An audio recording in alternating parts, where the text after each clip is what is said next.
Hey guys, for this video, we're kind of moving on from our Green to Great series where we work with younger people in the trades.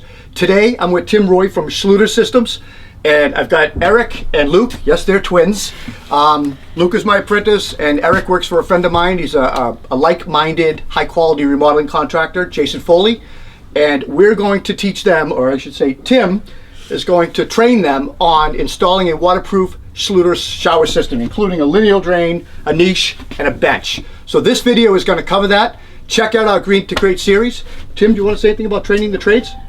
Yeah, it's great to have the opportunity to come out here and spend time with you guys today and show the younger guys how to do it. There are no younger guys out there that are willing and want to learn, and this is awesome. Yeah, it really is. Ready to get started? Yeah. Let's do it. Oh yeah. All right, so the first thing you guys are going to want to do to get started, double check these walls with the level like I showed you.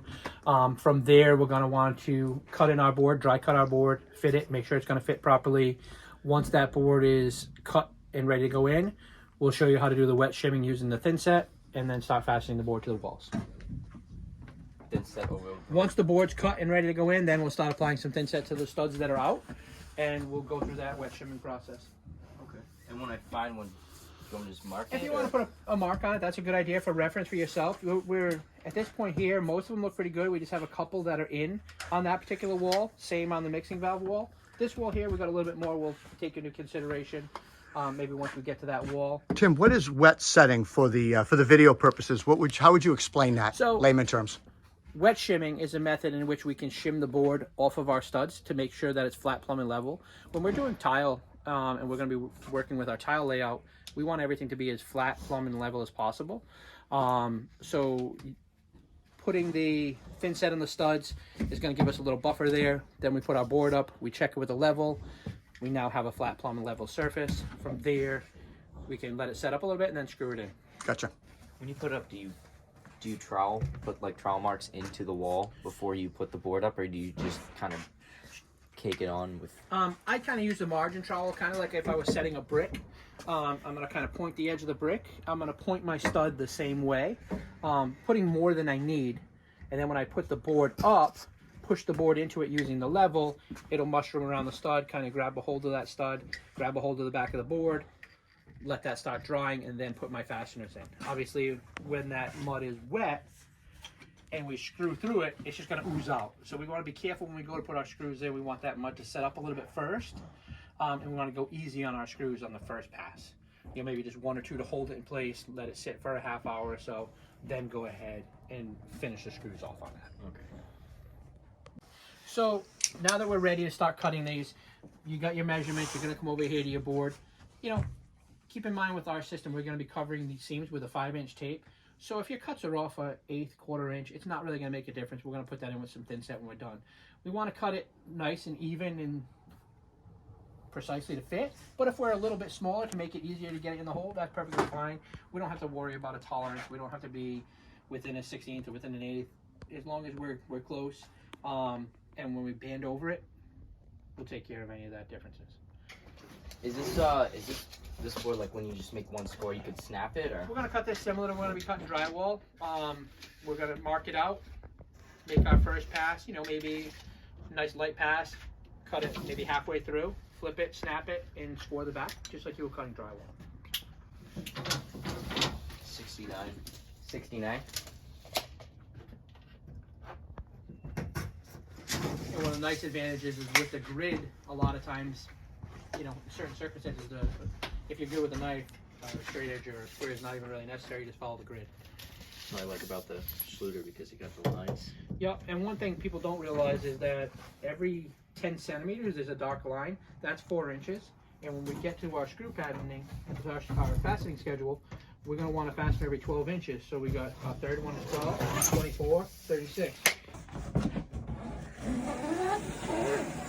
So for the trays, do you use like a regular knife, or do you have to use like a skill saw or this knife?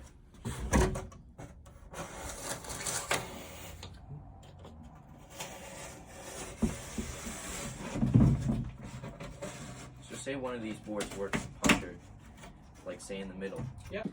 the board at any time, would you have to patch that, or would you have to scrap the board? Nope. So anytime you put a hole or penetration in the board, we're simply going to want to patch it. You know, if we have a 3-inch hole, well, we're going to put some Kerdi board back in there, and then we'll just make sure we cut a Kerdi or Kerdi band patch that overlaps it by 2 inches. As long as we have a 2-inch overlap using our Kerdi or Kerdi band, we can patch anything. So no, you don't have to scrap something because you accidentally cut it wrong. Again, if it's a big enough hole, obviously we're going to want to fill that in. Once we fill that in, we're going to patch around it, making sure we have 2 inches of overlap. As long as we have 2 inches overlap with our Kerdi or Kerdi band over the board, we're perfectly fine. Okay. Yep. 38.5. One of the things I told these guys is important. You know, I kind of like to start with my bigger pieces. Maximize yield. We want to measure the wall, see, okay, if I do this wall here and I have cutoff, where am I going to be able to use it? We want to maximize our yield and not just stop cutting free willy. We want to make sure that there's a plan and a strategy to how we're cutting it to maximize waste, or minimize waste, I should say.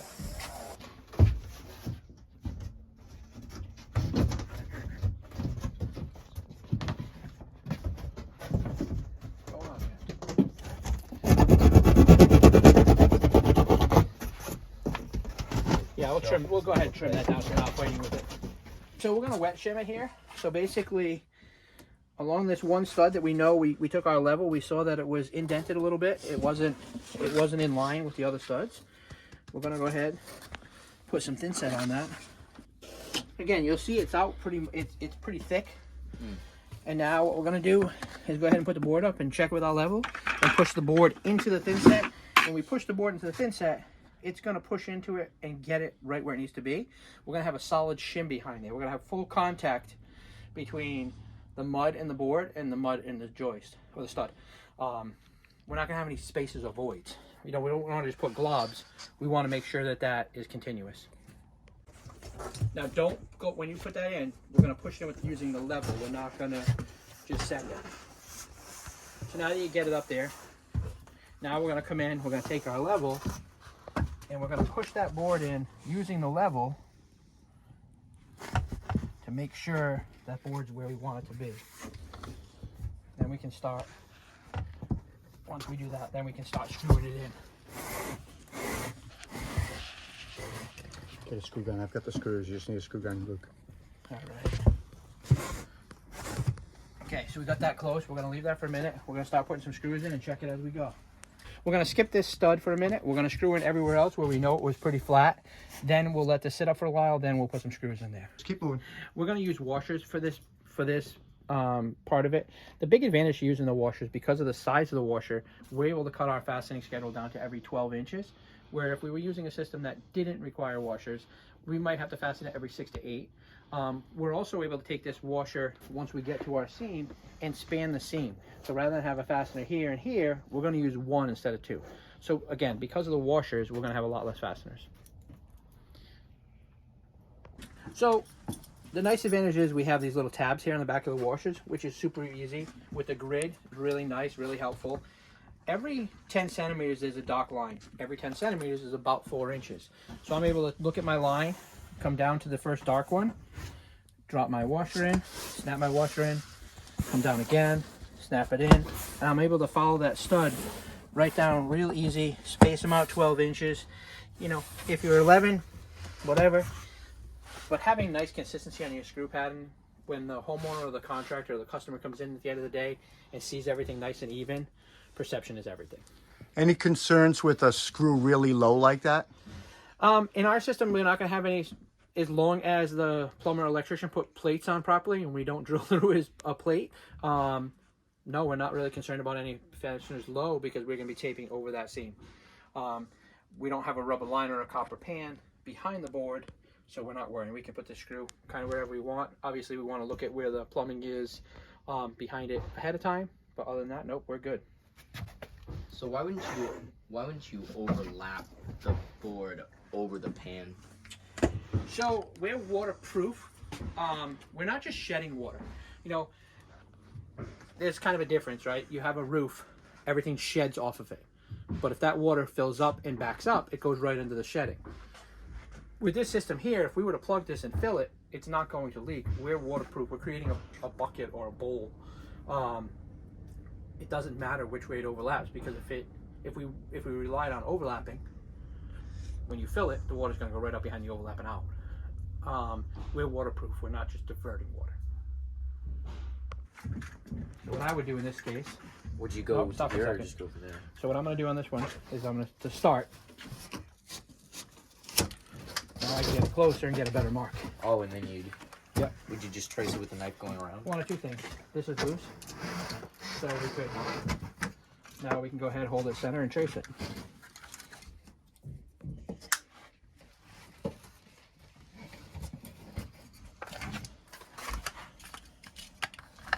Pull that out.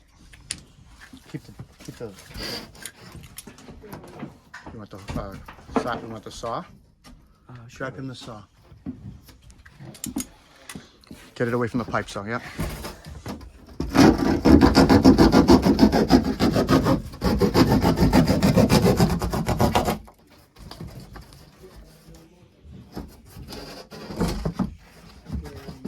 You know, obviously we want the hole pretty close.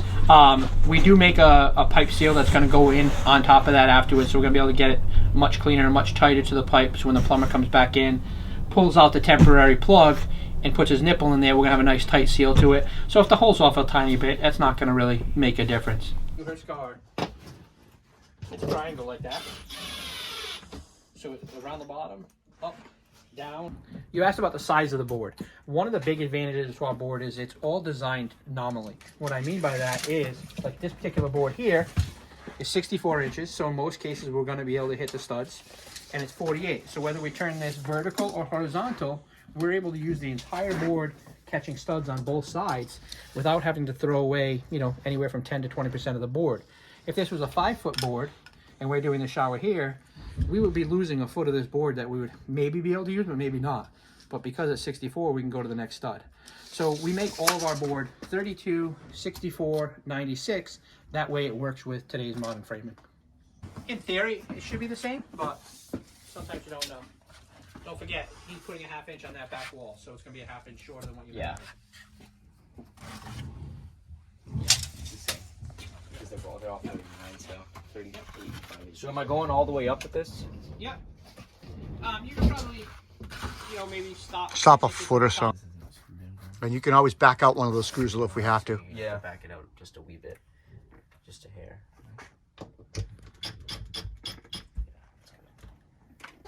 Because this is a 200-year-old wall in this existing house, this wall is really out of level. So this wall, we're really going to concentrate on doing the wet shimming. We're going to pretty much put thin set on every flat surface we have here. We're going to put our board on. We're going to get it flat and plumb. Just put a couple screws in it for now. After lunchtime, we can go ahead and screw it in. We're just going to put a couple screws to hold it in place while that mud has a chance to set up a little bit. So when we're looking at this wall, we can see that this block here on the bottom is in maybe 3/8 of an inch. This one's in a little bit. This one's obviously in. We have a lot going on here. And again, it's a 200-year-old part of an existing house. There's only so much we can do. So being able to wet shim this is going to be a huge advantage.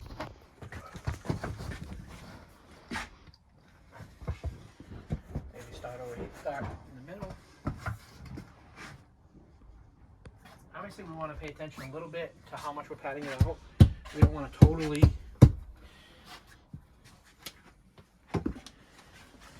screw your plaster, guys, on the adjacent surface, but we do want to make sure we're getting it as flat as we can. Well, hold on. 3, 2. So I'm going to show you a little technique or a trick to making a custom niche on site. So our niche is, we're going to have to do a little bit of basic math here. We have 15 1/4 by 24, was it and a half? 24 and a half. Yeah. 24 and a half is our overall dimension of our niche. So what we're actually going to do here is we're going to cut this board so that we can fold the sides down. So when it comes to waterproofing, we only have to waterproof the corners, not necessarily the entire niche. So for this first cut, now we want to be careful here not to cut through the front. So I'm only going to cut about halfway. So I'm just going to take my knife. I'm going to score it, making sure I only cut about halfway through. All the way down on that side. And you only went a 1/2 inch over on 2 sides. Correct.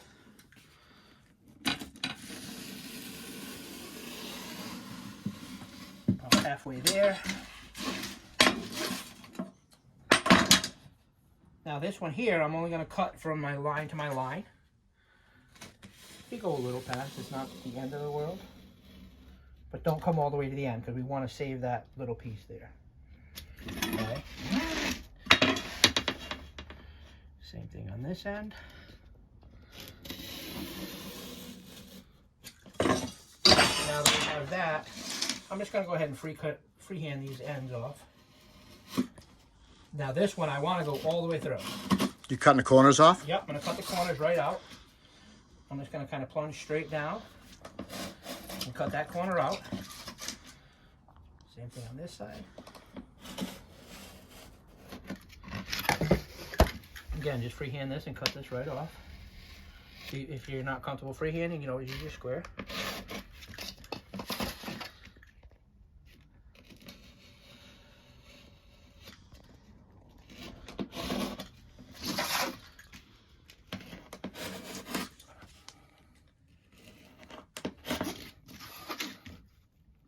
Again, plunge straight down in the corner so you're getting to your line.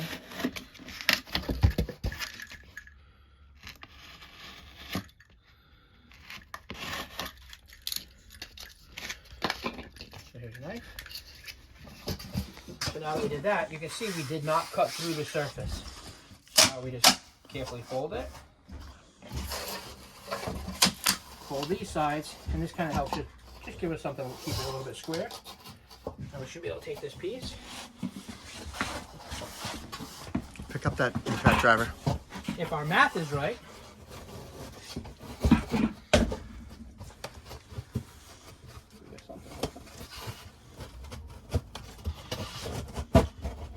carefully slide that in. That is really cool. That's slick. So now we have a one-piece nick. The big advantage to this is, because I didn't cut through the fleece, this seam is waterproof, this one, and this one, so I only need to treat the bottom and top corners. I don't need to treat this back. So that just saved us maybe 2, 3, 6 feet of banding and the time it takes to band it.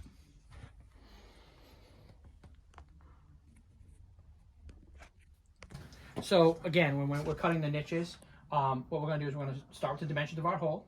We're going to draw a box on the back of the board that's an inch smaller on both sides. That's going to accommodate for the piece that when it folds on the side, now we have the right width that we want.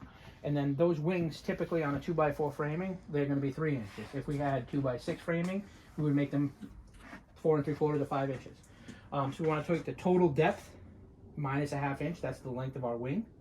And then the back panel, the score mark, is an inch smaller than the hole, and that'll give you the overlap when you fold the board like we did there.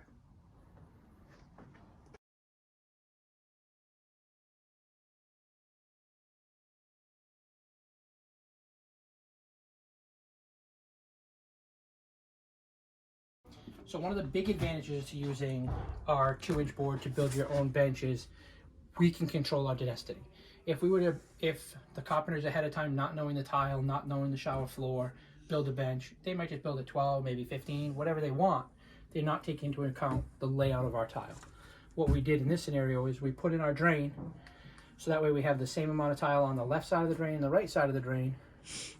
We centered that accordingly, found out what we needed, put our line on our floor, and now we're going to build our bench to hit that line. So now we're building our bench to fit the space we have. We're not just going to take a pre-made bench and put it in the space. So that's one of the big advantages of doing it out here. Right now, I'm just going to cut up our four vertical blocks, which are going to be 14.5 inches wide, plus our ½ inch Kerdi board on the face, which is going to give us our 15-inch bench that we need. So I'm going to cut our 4 vertical blocks. There's a nice piece of scrap that's going to be coming off, we can save for something else down the road, because we want to make it about 18 inches. Plus the 2 inches will give us a 20-inch bench, which is kind of the norm. Now, if our tile layout dictated and we want to make it 19 or 21, there is some play in there. You know, there's not a rule that says a bench has to be 20. That's just kind of a good rule of thumb. We're also going to cut the bench top out of this end. So I like to take a few minutes, draw out all my pieces, maximize my yield on my sheet. So that's going to be our finished face. That's where we want the face of the bench to be. So we want to make sure that these blocks are about a ½ inch back. If they're a little bit short, we'll just add a little bit of thin set behind them. But like this one here, you can see we gotta trim it a little bit. Either that or we make the bench a 1/4 inch bigger. Whatever we want to do. But there are our verticals. We can cut our face. So for the face, we're going to need a piece that's 35.5 by 18 to put on, I'm sorry, by 20 on the face. Let's make it happen, boys.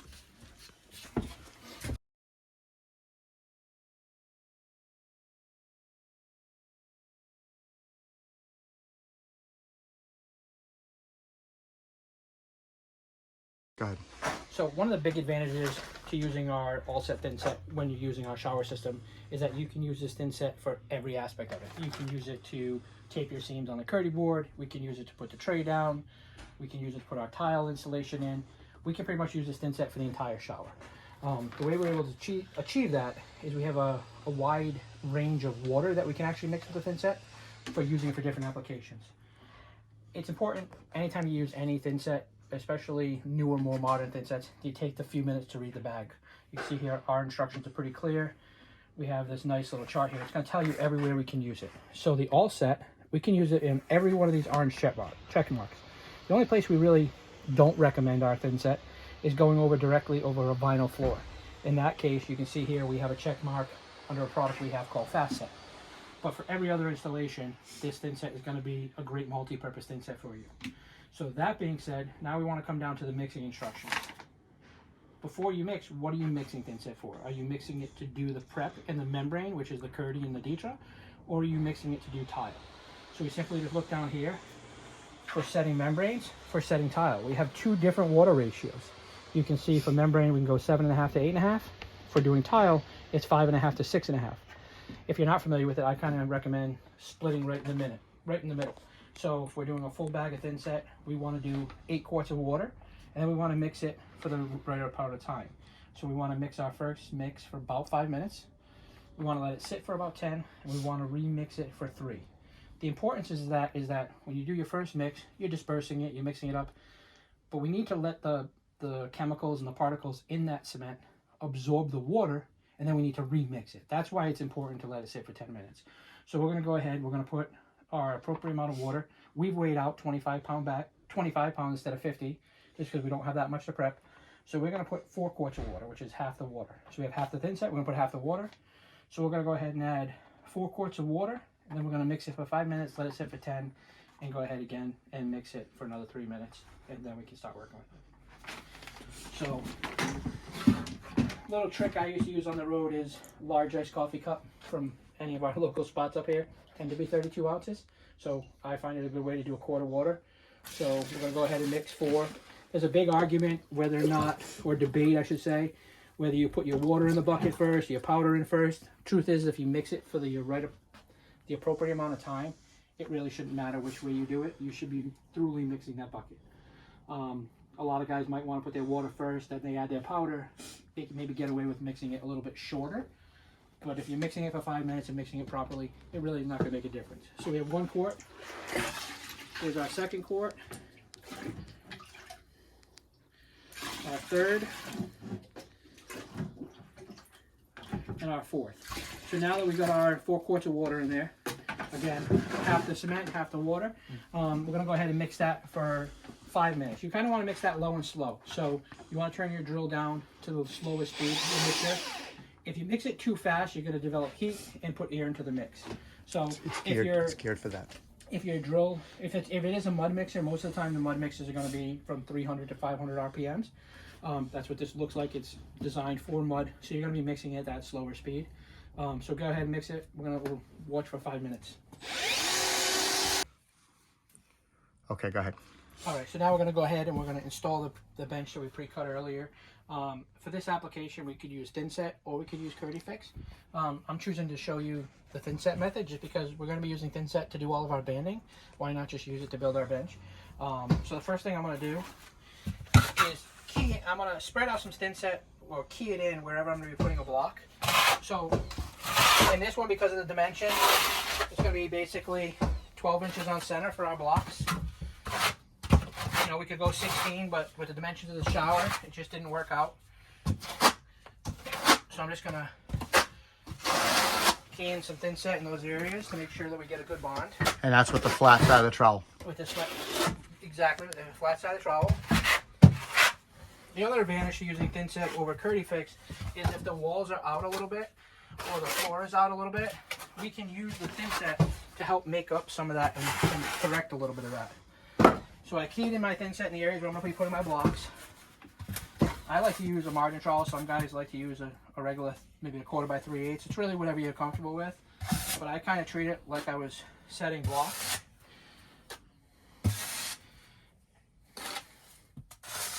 Put a liberal amount of thin set on any edge it's going to touch. Again, this is going to be much thicker than our sealant, so it'll help make up any difference or irregularity to the floor. So I'm going to push that in place, push that right to where I want it. You can see a lot oozed out, so I know that I have good support on that block. And then I'm just going to continue that process multiple times.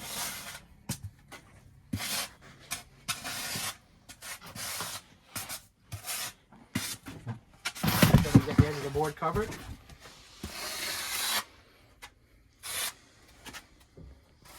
Again, it's way more than we need, but because of the consistency of this thin set, we're able to put it in place and push it out. We know we're supported. We can see all the thin set oozing out. We know we have good coverage and good support.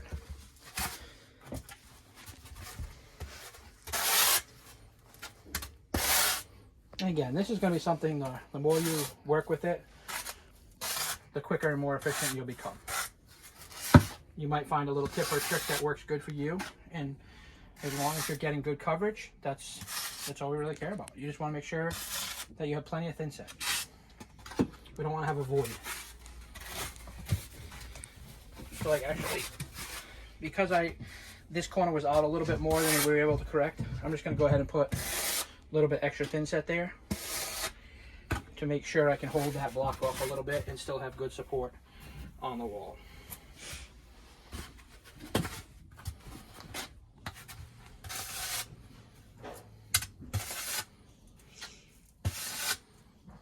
You know, the big advantage too of the foam bench is, like we said earlier, we built this to fit our needs of the shower. We didn't have to worry about a prefab size, so we were able to use a Kerdi board to create our own.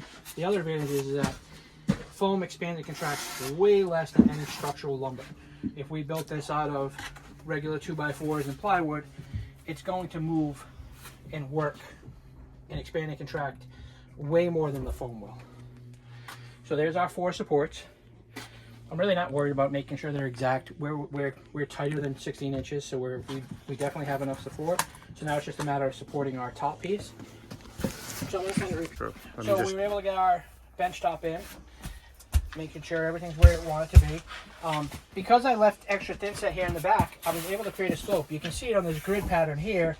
I maybe have a 1/4 inch slope on this 15-inch bed. If we want a little bit less, you can just tap it down. The extra thin set's going to ooze off onto the inside.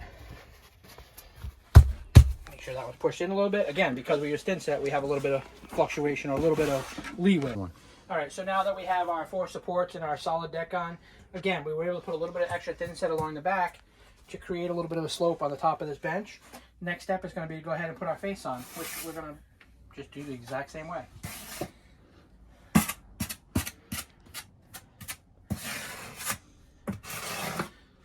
Again, I like to put a little bit of extra thin set, especially with that consistency.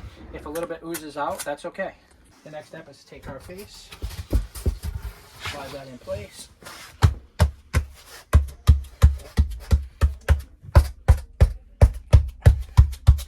Tap that in where our blocks are, make sure we have good support. Clean up the edges. This is where I mentioned earlier, if this was moving on us or we had a lot going on, we could always put a couple screws as a clamp.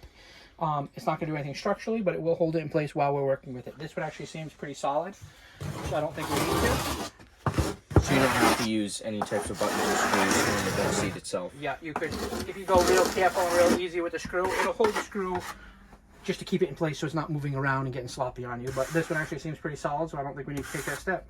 But as you can see, that's the bench. It took us maybe 15 to 20 minutes to cut it up, doing all the math, showing you how to do it, and 5 minutes to put it in. So in 25 minutes, we have a dimensionally stable shower bench that's built to fit our layout.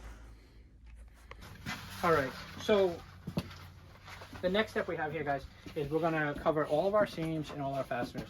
One of the things I like to do, I think it's a little bit quicker, is to pre-cut our banding. I measured this length here, we need 8 feet, so I cut an 8-foot piece for this corner. I just cut a piece right now for the seam along the back wall here. Put that aside so you know which one's which. I have a couple pieces here to do this seam and this seam. I gotta cut one to do that seam next. Once I get several of my pieces cut, you don't have to cut the whole thing at one time, but cut a section up. It's gonna save you a lot of time when it comes to installing it. You just grab your piece, put it in, grab your piece, put it in. The less back and forth, the better. And the way I like to do it, I mean, however you want to do it, you can lay it on the floor, you can measure, you can cut it. I kind of just take a roll, drop it in the corner of my shower. Always start with a square edge. I like to have a decent pair of scissors to do it rather than a utility knife. It's a lot harder to accidentally slip with a pair of scissors and damage your shower than it is to slip and cut something you're not supposed to with a utility knife. Cut it in the size I need. Maybe wrap it up, find something in the shower like the pipe, the shower head. Put them somewhere where you remember which one's which, or label them if you had to. Put them aside to see what you need. The next thing I'm going to need for this wall are several patches. And we can go about making patches in multiple ways. There's a lot of tips, a lot of tricks out there. Don't lay this out and sit there and cut all 5-inch patches at one time. The easiest and fastest way I found. And again, if you can come up with a different way, perfect. I just start with about 4.5, 5 inches, and I just keep folding it. Or at a certain point, I can just roll it. Make it a little bit easier for myself.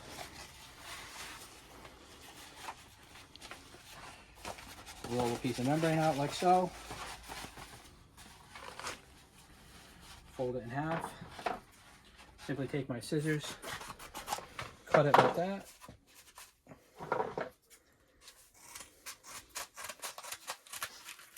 Cut it that way, flip it around, cut the other side.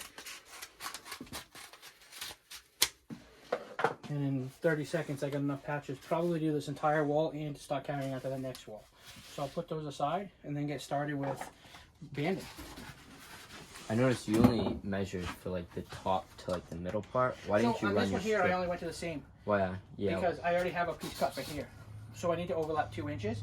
So if the first one comes from the top of the board to this line, when I put this one across, I'm going to get a 2-inch overlap that I'm required to have. So now that we have our thin set spread out nice and even, using an 1/8 by 1/8 notch square trowel, we keyed it in first, spread it out nice and even, then we're going to go ahead and do our banding. I kind of just start at the top, center it as close to centered as I can. Some people like to pre-crease it, maybe fold it in half and run it around a corner or something, but I find it just as easy to place it in as I go. Would you recommend using a corner trowel to like smooth out the sides? I'll show you here in a second that I don't think it's necessary. If you want to, I guess you could for maybe your preliminary pass. But I'll show you here. So I got the banding in the corner. My next step is just to put some light pressure on it. I'm barely going to be putting any pressure on my taping knife. Some guys might come in, some installers might push it into the corner. I just kind of like to take it. I pushed it too far. That's why I don't like that way. Just light pressure. I'm barely putting any pressure on that on my first pass. Just nice even light pressure to get rid of any wrinkles. Again, not going crazy.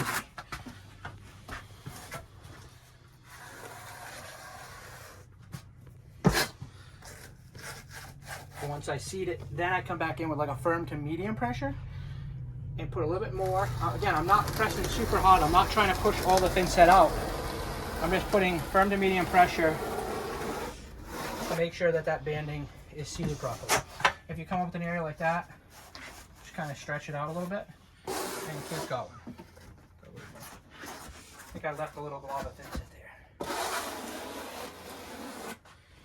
Again, nice medium pressure. Put your excess thin set over where your next seam is going. Good efficiency tip right there. And less waste. We always want to use the smooth side first. That's called keying in, burning in, however, whatever you want to refer to it as. Every every region might have a different terminology on what they call it. I was always taught that it's called burning, but again, every region might have something different. Key in our thin set. Comb out our thin set.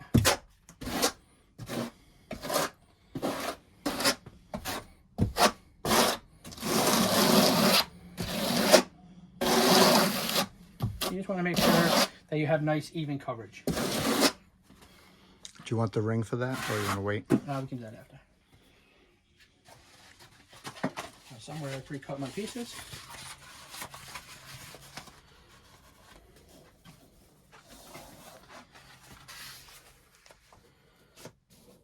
Put our patches on. You know, sometimes on a smaller piece, you might just kind of have to hold it in place to get it started.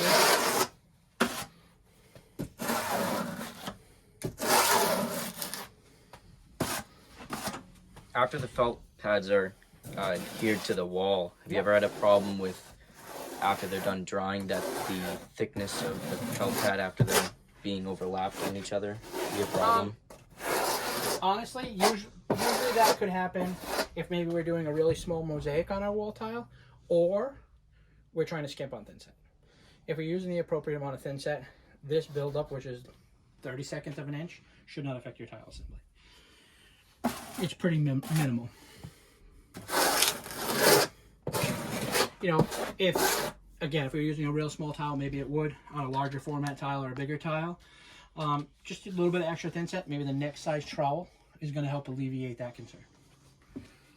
Yeah, you tap right like that. Then you can bring that sun down. And Makes it changes darker. the lighting. Yeah, we definitely want it lighter though. Okay, Tim, go ahead. All right, so we got our, on this wall in this corner here, you can see we've got most of our banding done. Now we're going to have to go ahead and do some patches. We had an unusual circumstance on this wall where there was a pipe right at our seam. So we ended up having to put a washer high and low, so we will have to address those two. We could have done that with wider band, or we're just going to put a patch like we're going to do right now. So for doing patches, pretty simple. Again, we're going to take our trowel. We're going to key in some thin set wherever we know there's a patch.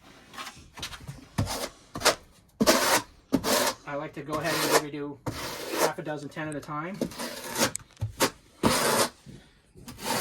Key in a bunch of patches. Get a little bit more thin set.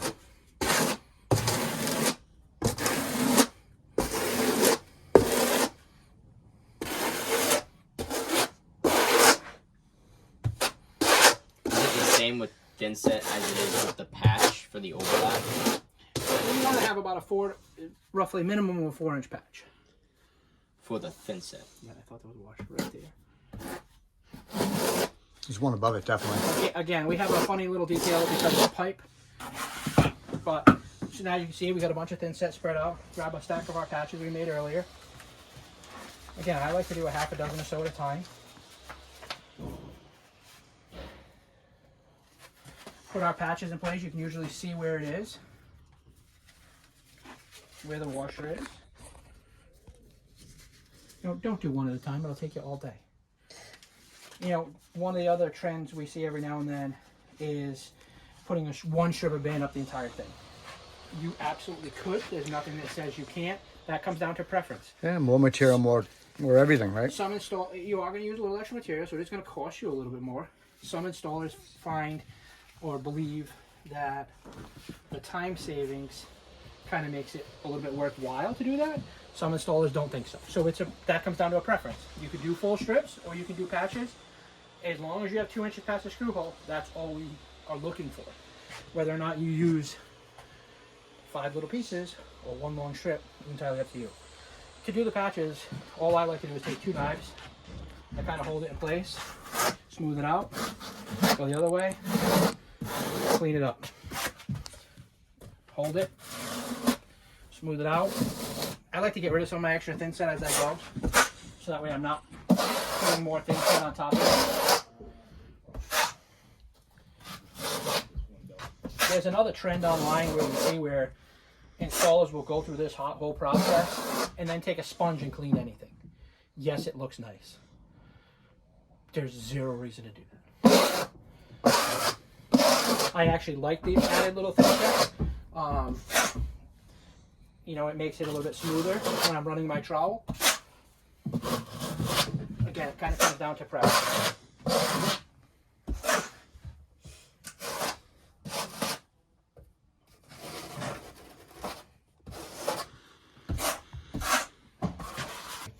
All right, so we're going to go ahead and use our mixing valve seal here today. A lot of times we get, hey, it doesn't fit, it doesn't fit, it doesn't fit. The reality of it is that most mixing valves, this fits most mixing valves. There are some that it doesn't, but it does fit the majority of your popular mixing valves. Most mixing valves will have a plastic plate like this one, or sometimes it's a really large plate. Just double check with the plumber. In most cases, that plate's not necessary for a tile shower. That's usually a backer plate to support it on maybe an acrylic shower base or something of that nature. But when it comes to a tile shower, that backing plate is usually not necessary. So a lot of times we can go ahead and remove that plastic protective ring. And as long as you can see the holes and get to the adjustment levers, once you put this on, that's usually all you need. And looking in here, I can get to my 2 holes and I can get to both my adjustments. So this mixing valve seal is going to work. The advantage of it is that when water's coming down the wall, it goes behind the escutcheon plate, because unfortunately most of the time it's not siliconed around the top like it should be. If water gets back in there, it hits this rubber and goes into the shower. We don't want the water to go into the wall.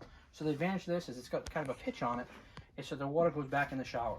So I checked here, I can see my bolts, I can see my holes, we know it fits, and it's going to go on just like we're doing a patch. We're going to take our thin set. And if this doesn't work, we have a product called Kerdi Fix, which is similar to a silicone or urethane. It's a little different, but it's similar in nature. And we can kind of put it on the edge here and smear it along and kind of create that same ramp effect into the shower, just using some sealant. You could use pure silicone or Kerdi Fix, but we want to do something to create that little dam or slope into the shower. It's a good idea. If there's a leak behind the escutcheon, we want it to come to the surface. But I spread out my thin set, take my valve. Again, we want this side to go into the wall so that it slopes out. We don't want to slope into the wall, kind of would defeat the purpose. Put our pipe seal up. Take our taping knives. And just kind of smooth it out. You don't have to go crazy, and you're not trying to kill it. We're just trying to make it smooth. Just smooth it out. If you have a little extra thin set, you could always kind of smooth it out like so, or move it to our next seal that we're going to do. So that's a mixing valve seal. It takes a minute to put on, and I think it's well worth the time it takes to do it. Again, just double check with your plumber to see if that big plastic ring can come out, and that'll go in. This one just so happens to fit back in, so I'm going to put it in just to protect it while we're installing, but we'll be good to go with that. The next one I'm going to show you is our pipe seal. It kind of has a adjustable edge. It's kind of flexible, so we're going to be able to go over this. This plumber actually uses a nice nipple that's not enlarged, but a lot of times we'll see half-inch threaded pipe with a cap on it, and it's really big. So this is nice because it'll slide over. So just like on the other one,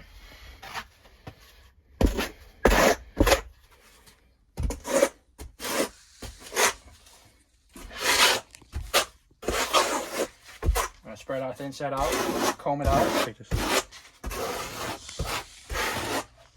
The key is to comb the thin set out as smooth as even as possible.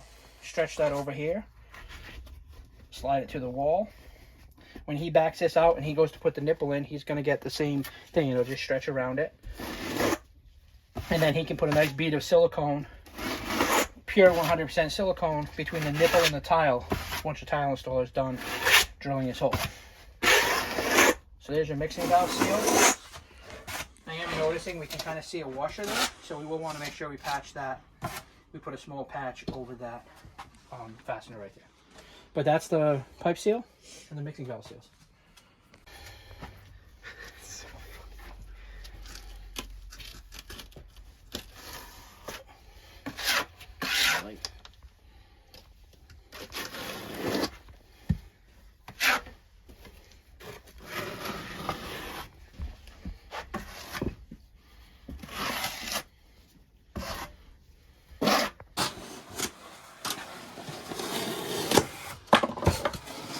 you have to put the block back in the edge? We don't require you to.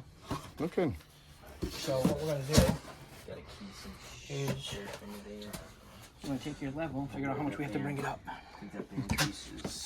I'm almost out. I just need the other side.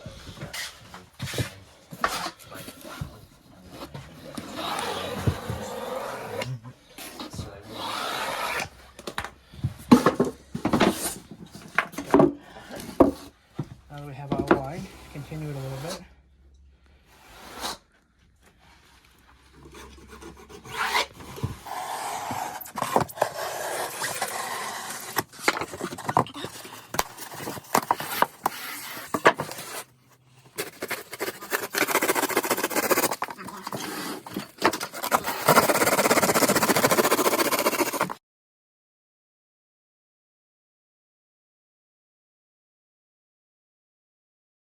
So you just want to make sure that the Yeah. self-leveling pour is pretty darn close to level.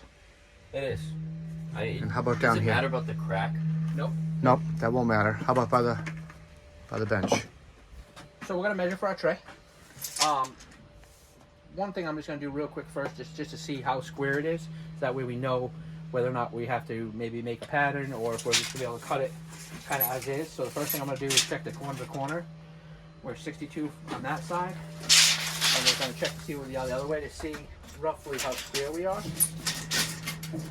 And we're 62, so we're pretty much square, which is nice.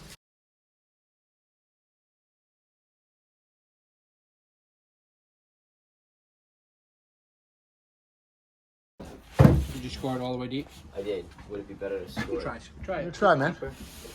Just start at the end.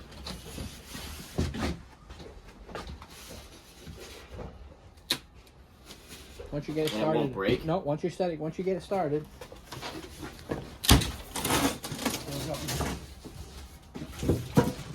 But So now that we have our tray cut in, we're going to take our channel body support and we're going to put it on the tray and trace it out so we can cut the hole. You're also going to notice that for wall placement drain, which is what we're going to have here, we're going to remove this section. So we're just going to take your utility knife, chase it down this cut, take this piece right here right off, and then we will go ahead and trace it onto the tray.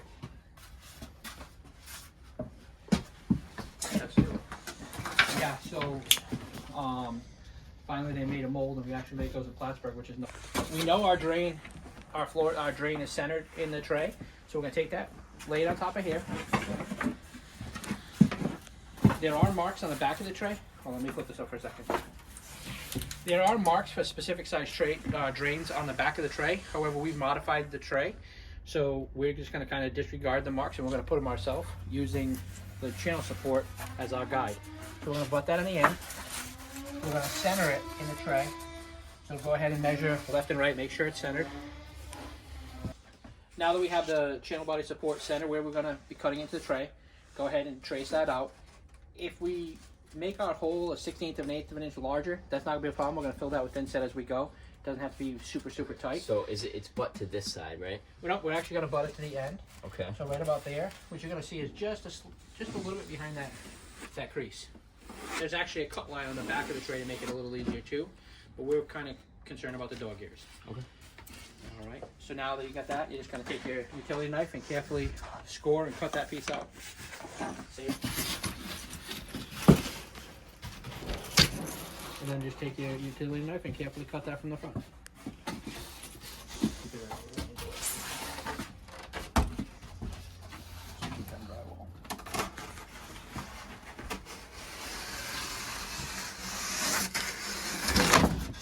Now we've done it. looks like it broke, but that's just a fold. Good. Get a nice little test fit. While we wait, we hydrate. While we wait, we hydrate. Yeah.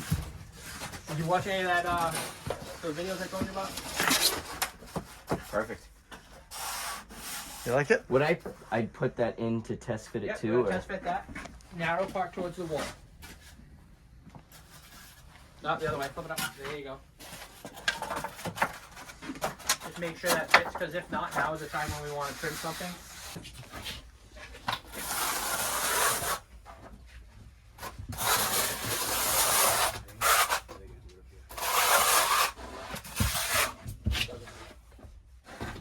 We just want to make sure we try to keep those lines going in one direction, whether it Yeah, goes I'm left just to trying to right. get the whole thing. Whether it goes left to right doesn't matter. So just keeping your lines in one direction, Yeah, right? to keep it smooth and even.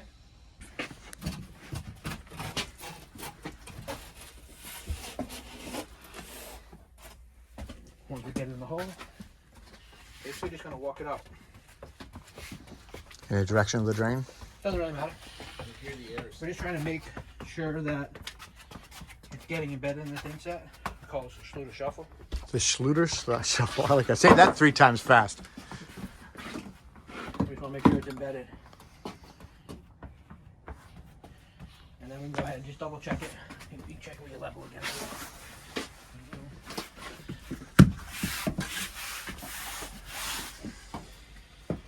Levels on your left. Then we're going to take our support.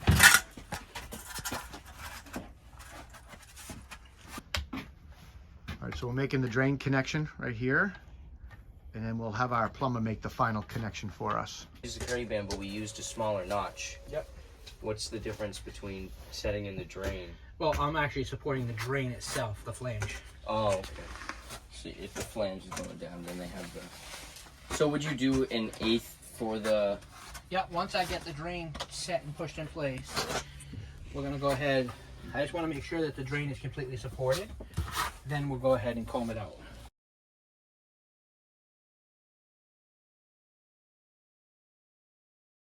What's that?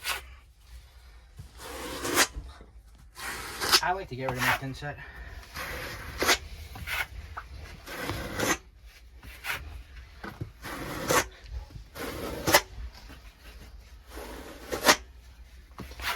Okay. Now we take our corners. We'll have to trim them a little bit just because of the flange. So I kind of put it in place. Look at it and say, okay. Cut it to about there. Go right to the edge of the stainless. Yep, I'm gonna go right to the edge. Again, I'm really only worried about the vertical corner because I already have membrane here and I already have it here. I'm really only worried about that corner. So I'm gonna cut that back so it fits. White or gray, doesn't matter. Any of the thin sets we sell will work. So again, it would only be if there was a shower basin here. So just kind of carefully smooth it all out.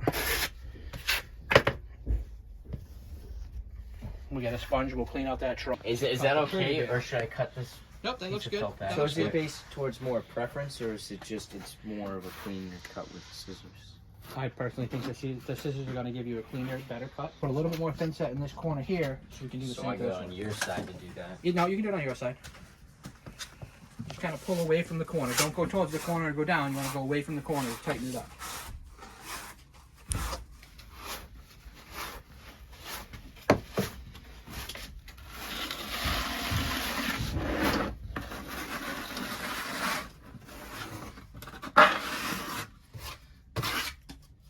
Pull it tight this way. As long as you're pulling it away from the corner, you're going to get a nice tight corner there. So go ahead and I'll let you finish it up because I can't see it.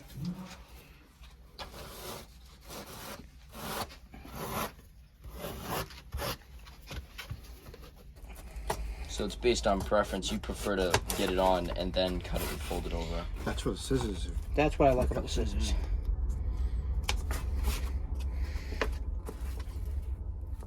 So he cuts straight up. And he folds it in. See how it folds? So Luke's putting on the bottom corner right now. Oh, you take them to different like shows and everything?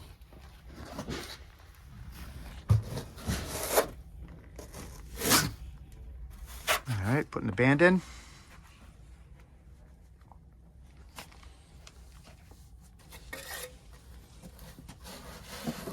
Do one at a time. Yep. Push one in the corner. Yep. One at a time. Pushing it out anyway. Corner right there. You get a little opening. Yep. Right there. Perfect. You got it. You Nice. don't have to keep playing with it. Nice Right, job. and you didn't overlap your scissors. You just butt them together. Right? So the piece of membrane on the drain came up the wall, and then the inside corner, and then this piece overlaps the first piece. So yes, there's 2 inches of overlap there. You can see how the Kerdi band goes beyond the band that's already attached to the drain. But I didn't overlap the corner because they're both overlapping that piece by 2 inches. Hey guys, I hope you enjoyed the video. I know it was long. There are a lot of good golden nuggets and tips and tricks in there from Tim. Tim has forgotten more than we'll ever know about Schluter installations, that's for sure. The experience was positive for Luke and Eric, and we're going to continue to send them to training, Schluter trainings and seminars, as well as work with them in the field. It's our goal to bring them from green to great. Take care.